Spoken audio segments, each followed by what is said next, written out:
If your body is trying to heal, but you're still eating the very foods that cause inflammation, that's like trying to put out a fire while pouring gasoline on it. And the truth is, you can't heal if you're swollen. When my patients come in after surgery or a sports injury, or they've just had a really stubborn pain that won't go away, I always ask one question: what are you eating? Because it doesn't matter how many treatments you get if you're still feeding the inflammation. You're stuck in a vicious cycle. So we start simple: an anti-inflammatory diet, at least temporarily. Some of the big offenders are obvious: sugar, soda, cake, cookies, alcohol, processed carbs. They spike inflammation like a rocket and make it nearly impossible for tissues to heal. Think of it this way: if your ligaments, joints, gums, or even your brain are trying to rebuild, but they're sitting in a sea of swelling, they just can't do it. But here's what surprises people: tomatoes, potatoes, eggplants, peppers, the nightshades. They look healthy, and they are for some people. But for others, especially when recovering from injury, they can flare up inflammation like crazy. When I'm helping my patients heal from injuries, I always ask them to stop eating pro-inflammatory foods for a short time. Why? Because you can't recover quickly if your body is stuck fighting chronic swelling every single day. Less inflammation means faster healing. But when I suggest cutting out sweets, refined carbs, and nightshades, I often hear people say, "Well then, what can I eat?" And that's when I smile and say, I think we found the problem. Because if giving up those foods leaves you with nothing left on your plate, that tells me one thing: that's all you're eating all the time. And if that's true, how will swelling ever go down?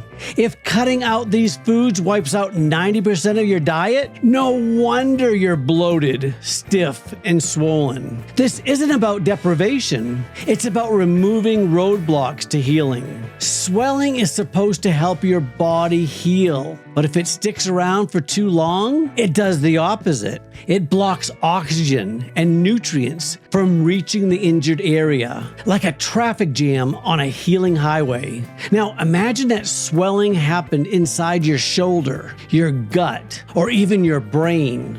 When inflammation becomes chronic, your body can't finish that repair. The cleanup crew can't do its job. It's like garbage piling up on a curb that never gets picked up. It starts to stink, spread, and damage everything around it. Over time, this low-grade inflammation can lead to scar tissue, joint degeneration, gut problems, or even things like brain fog and autoimmunity. It's not just the injured area anymore. Now, the whole body is stuck in defense mode. Think of it like a leaky faucet that you ignore. Slowly, it rots the wood, grows mold, and spreads to the rest of the house. That's what chronic swelling does to your body. That's why we don't just ice the injury. We stop the fire at the source, starting with food. Every doctor, from dentist to orthopedics, is fighting one thing: swelling, like gingivitis, which is swollen gums, bursitis, swollen bursa, tendinitis, swollen tendons, arthritis, swollen joints, sinusitis, swollen sinuses. You see the pattern? And here's the kicker: we can't reduce swelling if we're feeding the body foods that literally fuel it. In my practice, we don't just stop at food. We also give targeted supplements to help calm the storm inside the body. Things like turmeric, which is a natural anti-inflammatory, boswellia, which is great for joint swelling and sinus inflammation, omega-3s, which is a powerful tool for tissue repair, and it also helps systemic inflammation. Also quercetin, it's fantastic for post-surgical swelling and sinus issues, because healing only happens when inflammation goes down. We're not guessing, we're helping your body actually finish the healing process. One of my patients had a knee surgery and was so frustrated that she could not bend it fully, even 3 weeks later.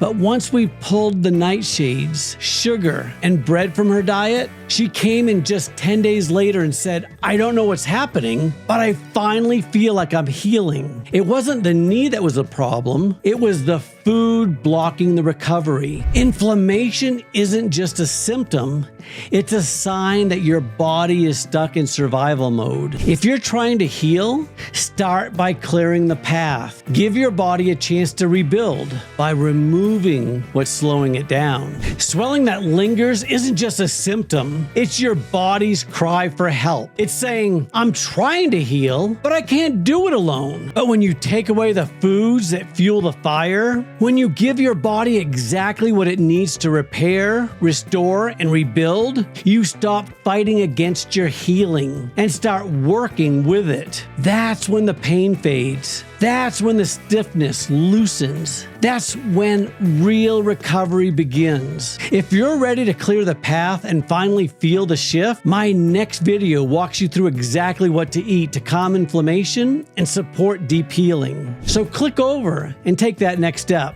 If this video gave you clarity, hope, or even just a nudge in the right direction, hit subscribe, like, and share it with someone who's still stuck in pain, because now you know the rest of the story. But more importantly, now you can write a new one.